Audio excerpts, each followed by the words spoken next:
is TsubakiSwagg, and I'm coming to you with my review of Kill la Kill episode 21 incomplete. Okay, this freaking episode, I'm so sad because Kill la Kill is about to end, but this episode was so freaking awesome. Oh my goodness, the Ryuko and Satsuki's fight, where Ryuko pretty much handed Satsuki's butt to her. Oh my goodness. This episode. Oh my goodness. I was fangirling all over the place because Ryuko went in and Satsuki was just, she was raped. She was anally raped by Ryuko. And the fact that Ryuko kissed Nui threw me off a little bit. And then there was the part when they were like all laying naked and stuff. I don't know. I wasn't ready. I didn't know how to feel. But as a whole, this episode was awesome. But I was kind of sad at the fact that it took after all of that, it really was Mako's stupidity. Mako's stupidity and Senketsu, pretty much appealing to Ryuko's better nature that pulled her back from being enveloped by Junketsu.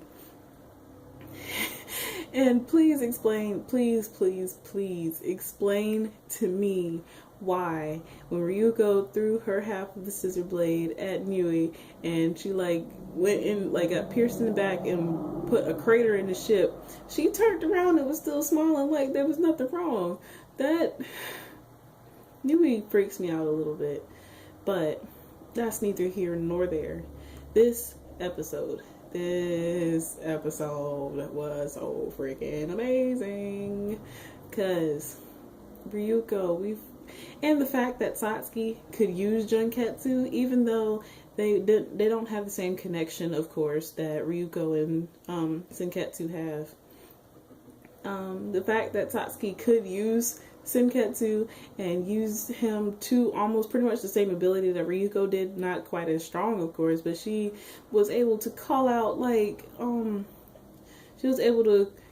names, and and Senketsu would respond to her, and she was doing this faster than Ryuko ever learned how to use Senketsu. So the fact that she did that was pretty awesome. But of course, she didn't have the same connection that Ryuko has to Senketsu, so she got her butt handed to her, literally. And of course Elite Four jumped in and was trying to save her, and that didn't work. That did not work too well for them. But this episode, I'm so freaking tired of Ragyo. She's gonna die eventually. I don't know how, but this series is not gonna end with her winning. So she's gonna die some type of way. And the fact that she was using the life fiber orb as a rocket ship because it is ready to consume all human life freaked me out a little bit, but it did look kind of awesome. The fact that she was riding on it like a rocket, like a ship.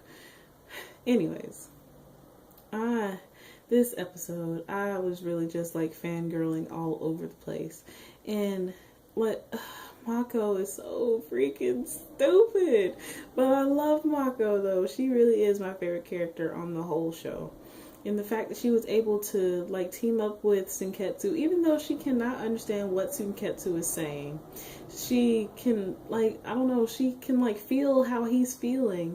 And I think that is so awesome. The fact that Mako is really the only one who can pretty much understand Senketsu besides Ryuko without actually understanding him.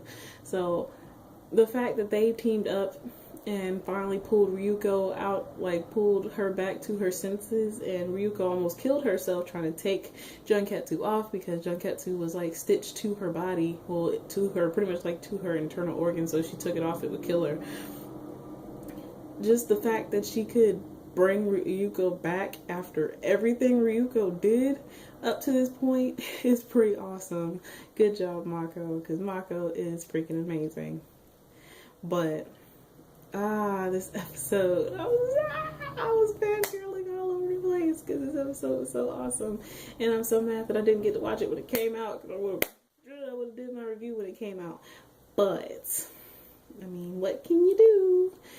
But I would love to hear what y'all think is going to happen in the next episode, because it is about to get good. I know it is. But as always, please, please, please, please remember to comment, rate, and subscribe. And this is TsubakiSwagg saying adios.